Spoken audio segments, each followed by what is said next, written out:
Hey, how's it going? Right, listen. Clearly, over the past couple of weeks, past couple of months, you've been hearing from quite a few of our speakers for the Now That's a Membership Summit. And I am so excited to announce that the doors are now open. You can now register. So, this is the summit for you if you want to build a membership so good that your members never want to leave before you even have a team. It's so completely centered on creating the best member experience possible for your members. The event is completely free. You can get a free ticket signing up now. The link will be in the show notes below. And we've got 4 entire days of incredible presentations that are coming to you based on different kinds of making an incredible member experience. I specifically didn't want to create this event to be another grow your business kind of event. This is, oh, you've got a membership or you want a membership? Well, let's make it the best place to be. And I have gone and gathered the best of the best in the industry and brought them all together for this one event. To be honest, I'm a little starstruck by the caliber of the lineup that we've got for you. So the fact that you get to attend this event and it's completely free, it blows my own mind. I can't believe I get to even see this for free. The event kicks off on the 9th of September, but we're going to be in the Facebook group already chit-chatting, talking about the summit presentations, talking about memberships and getting connected over there as well. And those of you who listen to the podcast know that this has been a labor of love for 5 months now, maybe? So go grab your ticket. It's linked below. I cannot wait to see you there. And also enjoy this episode. Welcome to the Get Unbusy podcast. I'm your host, Kate Philpott, and this podcast is all about throwing your busy work out the window. You deserve to stay locked in on the parts of your business that light a fire under your hoo-ha, all right? The passion-driven freedom lifestyle, not being glued to your laptop every waking minute of the day. It's time to build a business that works for you, not one that works you into the ground. So, let's get unbusy, shall we? Hello and welcome back to the Get Unbusy podcast. I'm your host, Kate Philpott, and we have got a very juicy episode for you today because I am joined by the one and only Sara Alepin of District Bliss. Now, before I bring Sara on, I think it's important to set the scene on who she is and what kind of work she does. So I was already aware of Sara, having seen her name in multiple summits and virtual events and on a ton of podcasts, which already shows you how good she is at what she does. But then she hosted the Collaborations That Monetize Summit back in April, and it was an incredible event, and it's allowed me to get to know Sara a little more and what she does and everything. So what she does is this vibrant tapestry of ambition and camaraderie through her business, District Bliss. And it's essentially, you can forget the shallow handshakes and the vanishing business cards, and instead you're focusing on connections and long-term collaborations. And that's fueled by Sara's ability to spark meaningful connections. So ultimately, she's a connector of people. Sara is one of our speakers at the Now That's a Membership Summit in September, and she'll be speaking about collaboration inside paid communities. And today she's going to hopefully give us a fun little peek behind the curtain. And I am so excited for this conversation. Sara, it is so great to have you on here. Welcome to the Get Unbusy podcast. Kate, thank you so much. That was such a sweet intro, and you are just the best. I love this show. I'm so thrilled to be here on the Get Unbusy podcast, and thank you for providing so much amazing content. Oh, my heart. Thank you. That's so kind. Well, let's just dive on in here. I'd love to get a little bit of insight from you about the background of how you got so deep into the juicy goodness of collaboration. Like, how did that start? I think early on in my entrepreneurial journey, I realized that there were a lot of things that I didn't know or things that I wasn't the best at. And when I wanted to provide those things for other people, I needed to find the person that was the best at that. So naturally, I got really curious about what everyone else was doing, what their expertise was. I wanted to learn about their vibes and who their ideal clients were.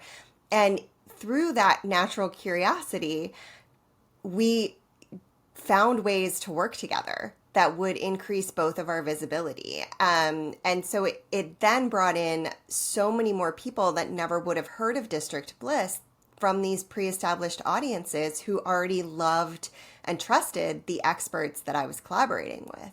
So we grew exponentially quickly because of this, because of collaboration. Yeah, that's I love that, and I love also that you use the word exponentially because I'm gonna ask you something about that. Like, you know what? Let's dive into that one now because with collaboration, I've always kind of said or not said, but I kind of thought in my own head. I feel like it's something that you keep ticking along at, that it kind of there's incremental increases.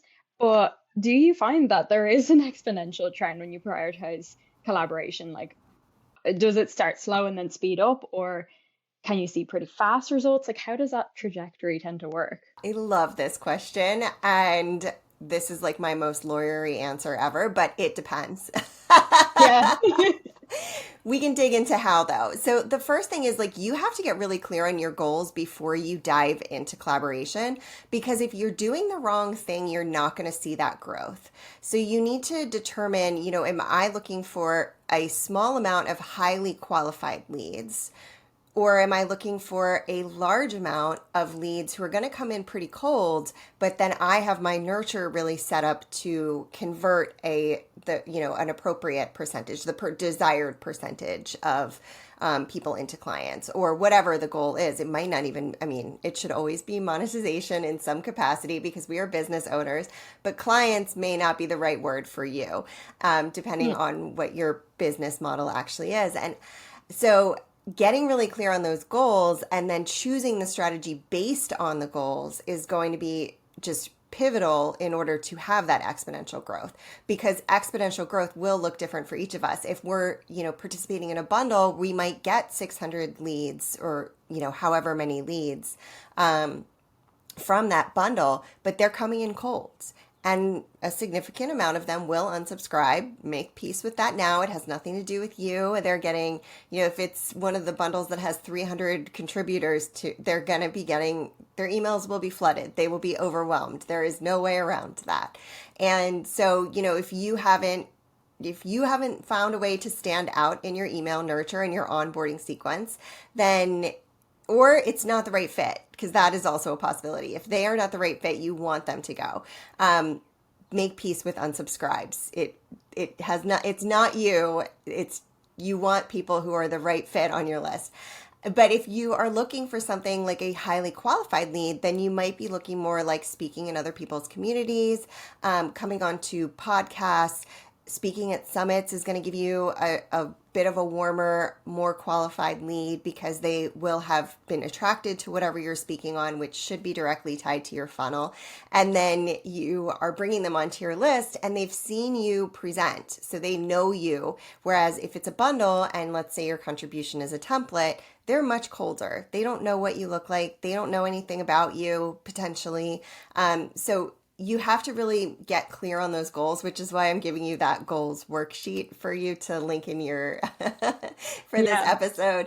But grab that, and that helps you determine the strategy based on your goals so that you do see exponential growth in whatever way that looks for you. Because 5 clients is exponential for some people, but if it's a $9 membership, 5 isn't going to get you all the way there. So matching up those goals with what your product, services, etc. are, as well as, what the strategy is going to really, that's how you see exponential growth. That was so long-winded. No, no, not at all. Like, that's actually it's so interesting the way you've explained that because certain collaborations I've been a part of before, I've seen similar results to what you've said, like, oh, being in a bundle and like getting the unsubscribes and like I definitely at this point have made my peace with that. But being like, hey, why don't they give a crap? Like, but the way you're explaining it here, I'm like, oh, okay, well, yeah, it's actually on me. It's actually my job to kind of warm up those people and like let them get to know me, myself. So it just basically you're giving me like you're kind of validating me essentially, and I'm sure you're validating a lot of the listeners too. We're seeing sort of a shift from focusing solely on the algorithm, which I feel like a couple of years ago it was like the algorithm was like we worshipped the algorithm like and the competition has now become so high for that. So where do you stand on this? Like, do you find collaboration is a better way, a better strategy, and why? Oh my gosh. Yes. Because, I mean, you own the success of the collaboration. You can't control the algorithm. So you're sort of fighting a losing battle against something that doesn't have a vested interest in your success. And frankly, has a vested interest in trying to get you to pay them. So they really are not meant to help you. It's so yes. Your facial expression was fantastic there. I'm very expressive. Me too. So collaboration, the big thing there is you are getting access to someone's warm audience who likes, like who has already built know, like, and trust factor with them. And so it is essentially social proof. It's like a living testimonial. So think about if I say to you, Kate, like, I have this amazing speaker who can really talk about, we're going to use the algorithm as an example here, about how engaging with people and working with other people on Instagram can help the algorithm support you and have less of a vested interest in your failure. In parentheses. Yeah. If I start talking about this person and I tell you that I really think they're a good speaker for Now That's a Membership, then you are so much more likely to just reach out with enthusiasm to work with that person. Yeah, that's so Now, true. if you just see them on Instagram, it's a cold lead again. So instead, we're shooting for a warmer lead every time that we have a collaboration. And that's because that person's audience trusts them. They like them. They're on their list for a reason. They're following them on Instagram for a reason. They are invested in that person's success. They like them. And they like the people that they like. That it's very similar to friendship, right? Like if I introduce you to a friend of mine, you are naturally going to like that person a little bit more off the bat because I like them. Mm, yeah. This is the thing, like when you said at the beginning there, like um the algorithm like doesn't really care. And it's like it's gonna do what it's gonna do. It's like we get to control the controllables. There are certain things that we have control over. There are Mhm. certain things we don't. Mhm. And here's the thing, when you try to control the things you don't have control over, like that's just a really frustrating game to be playing.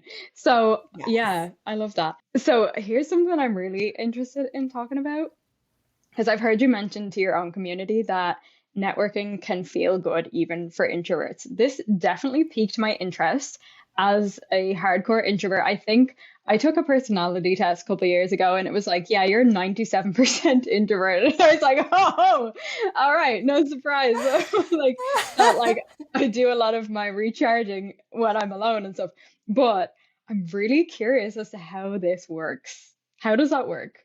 So, first, you have to find the right networking space for you because if you go to something that depletes you, you are going to avoid all events moving forward for until your brain forgets about the bad experience. So, because it is a little bit more exhausting and networking can feel discouraging, especially if it's that stodgy kind of networking where it's like people are hard selling at you and it's very Ugh. transactional. It's the worst. No one sees benefit from that transactional networking, Mm. including the people who are hard selling. I will put my soapbox underneath my desk and not get it out. But Yeah. I I hated networking, and which is why that's why I built District Bliss. I hated it so much that I decided to build a networking organization that wasn't like that. Yeah. So the what I would say is always really like gut check the event and remember that the type of event comes from the top. So if the person who is leading the networking event is warm, welcoming, and invested in your success and really cares about other people and is thoughtful. And, I'm the kind of person where when you come to our event, I'm like, oh, you know who you need to meet? You want to think about what that type of person is. And you can really see that from the imagery and the brand and the copy that people use. And this goes for in person or virtual, by the way. If you are a product, if you can work internationally, you really should be networking online because otherwise you're shrinking the amount of people that you get access to by only going to in person. That's not to say that you can't go to in person, but just keep that in mind. I also think it's a lot easier to hard sell people in person. Yeah. So if you really resent that kind of transactional networking, ease in by going to some things online. And, I would say when you go to the event, if it starts to feel like it is not the right networking event for you, you have my permission to leave. And sometimes, don't just bail because you are nervous or because you just like would rather sit in traffic than go to a networking event. Yeah. Go, give it time. But if you really do get that feeling of like, this is going to be awful, I'm going to be stuck with someone who is just going to be like not let me get a word in edgewise, then you have my permission to leave. That means, though, replace it with your next networking event that day. Find another one that you will go to. So don't let yourself off the networking hook. You have to replace it quickly so that you can still, because it's the fastest way. It's relationship building. And I think that that's a big part of it. We should always approach networking as relationship building. It's your opportunity to make a friend and treat it that way. No one, it very much like if we went to dinner right now and we were sitting there, Kate, you would be asking me questions. I would be asking you questions. We would tell stories. We would talk about some challenges. We would talk about some cool things that are happening in our lives. If I was sitting there the entire time and just giving you District Bliss's elevator pitch and then or talking about myself and like, oh, I did this, I did this, I did this, I'm going here, I'm doing this next week and blah, blah, and you didn't get a word in edgewise, you would never want to go to dinner with me again. Yeah. Yeah.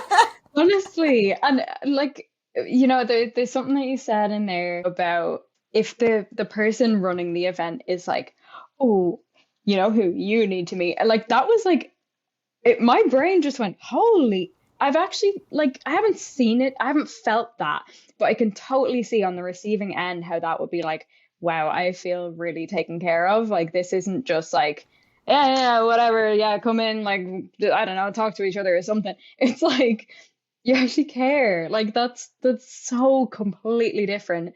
And just on the topic of those initial nerves and that initial like, ooh, this is a little daunting feeling. And by the way, before I even ask this question, I love that you were like, yeah, replace it with something else that's more aligned. Like, don't just let yourself off the hook. Like, just because then you get rid of the excuses. It's like, it's not just, oh, I don't think it's aligned. And then like you let yourself off the hook completely. It's like, I don't think this is aligned. Okay, well, what is? And actually, you can still get the juicy results of this without it feeling like heavy and icky and weird. But yeah, so my question was around the initial nerves. Like, do you have any tips on that? Is there anything that you would say to someone who'd be like, oh, okay, I am scared though? Honestly, I think we all have that. Yeah. Even my like equivalent of 97% extroverted heart has that where especially in person. But the first time you ever go to an event, you're going to have it too, even if it's virtual potentially. I just, I think some of that we do have to make a bit of peace with. But I found what makes me feel more confident and more settled and at ease going into networking events is being prepared. And what that actually looks like is knowing what my goals are. I hate to keep going back to goals, but if your goal is to hire, that's a very different goal than if you're looking for collaborators. Yeah. And so if you don't know what you're looking for at the event, then that is going to make it harder to see the ROI the return on investment, because you don't have a clear vision of what return on investment is from that event. So if you're looking for collaborators, then think about, I'm looking for speaking engagements, and let the other person know, as you're chatting, because you are then giving them an opportunity to introduce you to someone who's hosting an amazing summit. Like, now that's a membership. And and then you should find out what their goals are so you can support in an equal manner. And going in from that place of wanting to support and elevate one another, and in a collaborative place where we are trying to be good business owners that are supportive and that are there for the community and are there, to really elevate each other, then that also takes some of the pressure off, because you're not going in and having to put yourself out there. You're going in thinking like, I am going here and I am going to support people and I am going to learn about what other cool things people are doing. And this is going to be such a great way for me to like find my next speaking opportunity, if that's your goal. Mm-hmm. And that's something I say all the time about having so much clarity on your goals before you start like making a plan, because let's just use the example of like, my goal is to grow my business. Okay. So there are about like 500 things that you could do to grow your business. So how are you not going to be completely run off your feet because you haven't got like a solid filter to put like tasks through to figure out like, what is actually worth my time? So just getting really narrow on like, hey, what's my goal here? And I hope that applies here as well, because you're going to go way, way further if you've got clarity on exactly what you want to get out of it. I love that. And seeing as this is the Get Unbusy podcast, if the listeners were to prioritize just one form of collaboration, and I hope I'm not like tearing your heart in two here, what would you recommend, or how would you recommend they figure it out? Oh, that's such a good question. So first of all, grab that goals worksheet, because that will help you determine what type of collaboration is going to be the best fit. And part of this is based on what your products or services are. Because if you are doing if you have a $10,000 minimum package, a bundle is probably not your top priority. That's not to say you can't do them, but we are getting unbusy. So we are not doing all of the things. We are doing the very targeted thing that's going to move the needle in the Get Unbusy podcast. So I wouldn't focus on these giant list build activities unless you're going into some sort of really big event that your conversion rate is going to be higher. So if you, let's say for you, Kate, you are hosting the Now That's a Membership podcast or summit. And so if you were to do a bundle to drive people to the summit, which is then going to sell into your $10,000 program, you have a trajectory where you're warming people up more. But if you have a $9 membership, then a bundle, people will sign up for that any day of the week. Yeah. But you need the volume in order to make that income goal. And if you don't have the volume on your $9 membership, then you're way over delivering potentially. And you eventually will burn out and not be able to serve because you don't have the volume to make the income. And to bring on the team to support and the systems to support and all of that kind of thing. And just burnout in general, like, money is the currency of adulthood. My dog, his currency is treats and pets and belly rubs. And that's what he lives for. But as adults, we define value based on what we are bringing home. And it does really burn you out. As much as we would do all of these things for free if we could, we can't, we don't just have the ability to live for free. So we do measure our success based on income. So, if you are putting my soapbox back under the desk, but if you need to measure your goals based on what you actually offer as well. So really get down into and do the work on what is my end goal here? If my product or services are high ticket, my goals are going to look very different than, the entry level, the lowest level of that is going to be cross promotion, where you are asking people to email out on your behalf and driving them, because that's a warmer lead. And you've really got to work to warm up a lead that's going to spend $10,000 plus. Yeah. I mean, it's true. We don't, unless your target is just people who have that laying around. But yeah, realistically, yeah. So, Yeah. but if you have like District Bliss membership starts at $47. So I can participate in bundles and warm people up into a $47 purchase. But I need to make sure that it's like the right fit bundle too, because if it's not my target, then it's also a waste of time. So, really like get that goals worksheet and think about it from not just what your goals are, but why your goals are those and what you are offering that aligns with those goals. Yeah. And also, I just have to highlight this when you're like, oh, yeah, if it's not the right fit of a bundle or it's not the right fit of a summit or whatever the thing is, that it's a waste of time. Like, I'll just use this as an example. The first podcast I ever went on as a guest, I'll put my hands up and say it was completely random. Like it wasn't like, oh yeah, perfectly aligned audience. It was just like, to be honest, for me, I was like, I'm kind of glad I just need to get the reps in here. Like needed to get my confidence with it. But I suppose that was the target of that. I just need to get confident with like, oh my God, I'm going on like somebody's podcast. And then having them ask me questions. And I mean, the person, it was actually the perfect collaboration for the time, because the person was very spiritual. And she was like, before we even started recording, she was like, okay, we're just going to take a big deep breath. And it just like completely soothed my soul. It was the sweetest thing ever. But anyway, the point is, if my goal was, to sell somebody into my membership, which is specifically for like online coaches and creative entrepreneurs, probably wouldn't have been the right time or place. It probably would have been a waste of time, because those people weren't in that person's audience. Why would I expect that? So it just goes to show, because sometimes, they're going to take some time. There's going to be one or two or a couple of tasks on your task list that actually require some time and intention and effort in your week. I'm very ruthless with like the tasks that go on my task list. So if something is a waste of time, I'm like, get out. No one invited you here. But yeah, it's important to know that sometimes it actually could be. It actually could be a waste of time.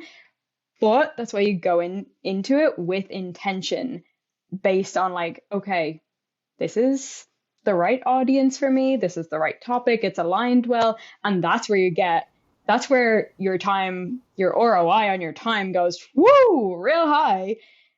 Yeah. Rather than like being in all of the kind of random collaborations, if that makes sense. The title of this podcast says it all. The Get Unbusy podcast. If you are just peppering everywhere, it's sort of like if you're speaking to everyone, you're speaking to no one. You have to measure your capacity, and you really have to get clarity. And sometimes it does end up being right, even if it isn't the perfect right fit. Like what your spiritual podcast example, like that did do something for you. There was a goal accomplished there. It maybe wasn't the goal that you went in with, but you did have a win there. Yeah. And sometimes you will make mistakes in collaborations. Find that win either way, and don't let it sink you, but really screen and like vet the process, like vet the collaboration before you commit. Or sometimes I have had to back out on collaborations before when I realize it's very much out of alignment with my values specifically. and that's okay.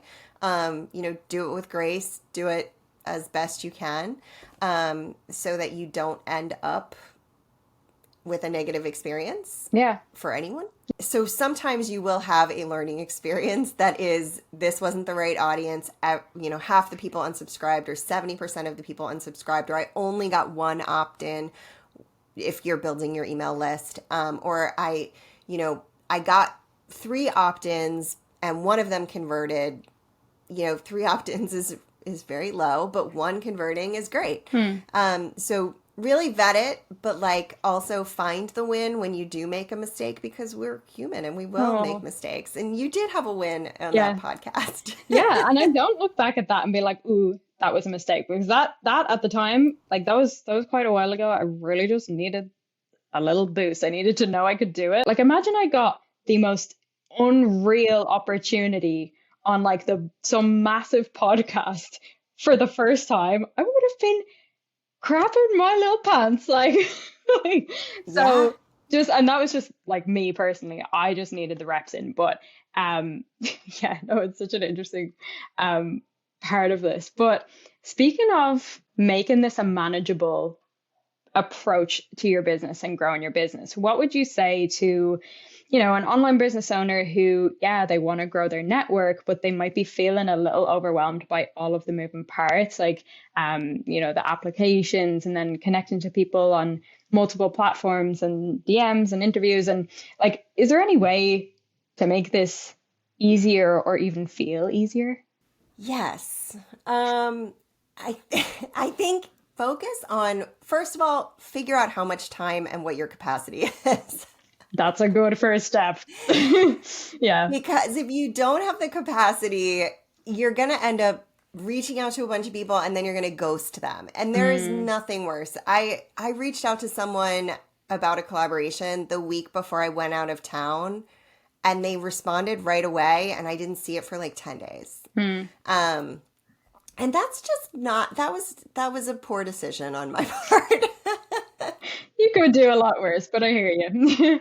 Yes, yeah. But if you are, like if that's your first time reaching out, and of course I have clearly given myself grace about it, but if you don't have the capacity, you're going to be ghosting them for a longer time than 10 days, and you're not going to have a good excuse. You're going to, like, I went out of town. I didn't expect you to reply 10 seconds after because you are like a person that I really think is super busy because of all of the cool things you're doing. And I was like expecting not even to hear back. So 10 seconds later was like not even, in my realm of imagination. Yeah. But measure your capacity so you don't start ghosting people. Figure out where you prefer to communicate to. So if you are not going to be checking your Instagram, if you do not have notifications turned on like me, I check my Instagram. Honestly, I check my Instagram like once a week. Really? I schedule all I'm terrible at it. I used to do it all the time. It really burned me out. It feels like everything's an advertisement on there now. Yeah. And it's like I'm choosing to watch the commercials. And and fast forwarding through the show. Like, it's just... Oh my God, that's so true. No, but that is, I totally get where you're coming from. Still, it's it's like one of those, when you have those couple of apps that you're like between, and you go from this app to this app to this app. When I have my moments of weakness, the Instagram is one of the apps that I'm just like, okay, Instagram, cool, close it. Something else, cool, close it. Something else, cool, close it. Okay, we're back to Instagram. Like, so I'm like, I admire, and you're like, I'm terrible with Instagram. I admire the fact that you check it once a week. Like, that is goals. I try to be better about it, just because, like, if you tag me in a story, I would like to repost it, like, I would really like to be better about it, but it, it's something that doesn't fill my soul cup. So I've deprioritized it a bit. I really like communicating on Slack, and I really like email are my 2 preferred places. So I've joined Slack communities. I've found Slack communities where I can share expertise, I can support other people, and I can share our events to drive people to my list and into my membership. And by email. So like I will ask for intros that helps me with capacity a lot. So I would, if I'm looking for speakers for collaborations that monetize, which will run again in November, like I might reach out to you and be like, hey, Kate, first of all, I loved what you did. I loved like your podcast is fantastic. Your membership summit was fantastic. Like I loved the way you brought people together. I would love to have you a speaker. And do you have other speakers that you would recommend to me that you really enjoyed working with on Now That's a Membership? And you are, and of course that have the, that are filling whatever slots I have. Yeah. You're going to have a list of people that you really liked working with on this summit. And you are going to have them top of mind. And that's what good collaboration does. And that's what good networking does. But then I don't have to cold email people. You can send an intro and be like, hey, I love Sara. She's great. You both spoke on this summit. She's hosting a summit. I think you should speak on this. I'll let Sara take it from here. And then I mean, it's so much easier. Like isn't that easier than I think I did that for you. Didn't I recommend a couple people? You did. Yeah. And because I've just finalized the speaker lineup and I'm like, why wasn't this top of mind? This would have made my life so much easier. But yes, like the life hacker in me is like, ooh, that is such a good tip. It's so simple, but like, yeah, unfortunately, I don't know all of the people in the world who could speak really well on this topic. So it takes like hours and hours of research and like going through all these social media platforms instead, when some of these people could know the perfect person.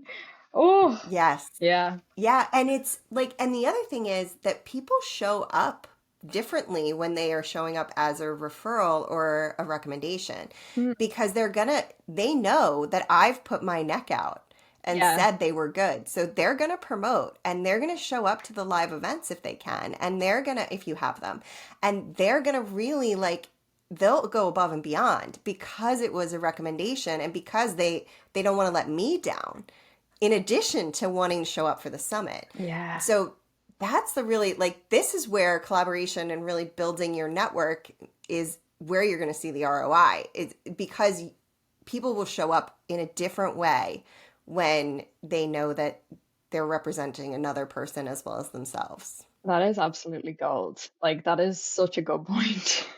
Oh, well, you know what? I know it for next time. The other thing I want to add here is that when you aren't able to do the collaboration, because this is something I think is like, this is important, or if it's not the right fit for you and your goals, referring them to other people really helps support you in the future, because people will always remember that. And that's another way of staying top of mind for people, because I got a summit pitch the other day and it's right when I'm going to host collaborations that monetize. So No way. Technically I could contribute and not show up for anything, but I also wouldn't be able to promote. Like it would just be, even if I sent an email about it, it would be so lost in my own promotion. Yeah. I would never say yes to that. I loved the idea though, and I thought this was really cool. So I was like, you know what? I'm going to fire back an email right away. Say, unfortunately, I'm not available. This is why. I love what you're doing. Please reach out next time. And let me know if there are specific topics you want covered, because I'm happy to refer you to other people that are within my network. And, that makes that person feel really good. They will, in fact, reach out to me next time. They didn't feel rejected, so they feel very cared for. And there's so much value in all of those things. And in that, what I should have added in there if I was being the really savvy business owner, but I was a little bit over capacity yesterday. I would have invited them. I would have given them a free ticket to our next networking social so that I could then nurture that person into District Bliss if that was the right fit for them. Also, I could say, we have so many people who are speakers. You might be able to meet really good speakers at our networking social. So it would make sense to invite them. So if you have something that you can offer, that little added bonus to, really nurture people into potentially clients, because, if they're the right fit, they're the right fit. Yeah. But those referrals are so valuable, and it's such good client care. even if you aren't available. Yeah, that is oh my goodness, you are just spitting facts at me, Sarah. This is so good. And I'm even more excited now that you're going to be speaking about collaboration inside paid communities in the Now That's a Membership Summit in September. So in the meantime, where can the listeners find you? I know you've got your goals worksheet, which will be linked below in the show notes, but throw a platform in there. Sure. You can find me at districtbliss.com. And I really do check my Instagram periodically. So if you would like to reach out and connect with me there, I also post stuff there. It's just I schedule it not through the app. That is at District Bliss Events. Yeah. Oh my goodness. Thank you so much for going into so much detail here. Like that, this is just so valuable. So I really, really appreciate your time, Sarah. Thank you for coming on. Thank you so much. I'm so excited to speak at Now That's a Membership. This is going to be such an amazing event. I can't wait to meet the other speakers. I am so excited to see what you put together, and I know it's going to be packed with so much amazing content. And I just really thank you for bringing me on the Get Unbusy podcast too. It's been such a fun conversation. Yeah, absolutely. And she's right. It is going to be a banging summit. So those of you listening, stay tuned for details on that. But in the meantime, chat to you very soon. Thanks for listening. Bye.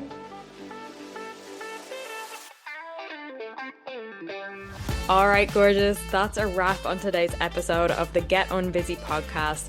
If you got some juicy golden nuggets from this episode, I want to hear about it. So take a screenshot, share it on your Instagram stories, and tag me at More to Life Kate, because your girl wants to know. And remember, you're an absolute powerhouse. You can create the life you've been dreaming of, and I can't wait to see you pop off. Chat to you soon. Bye.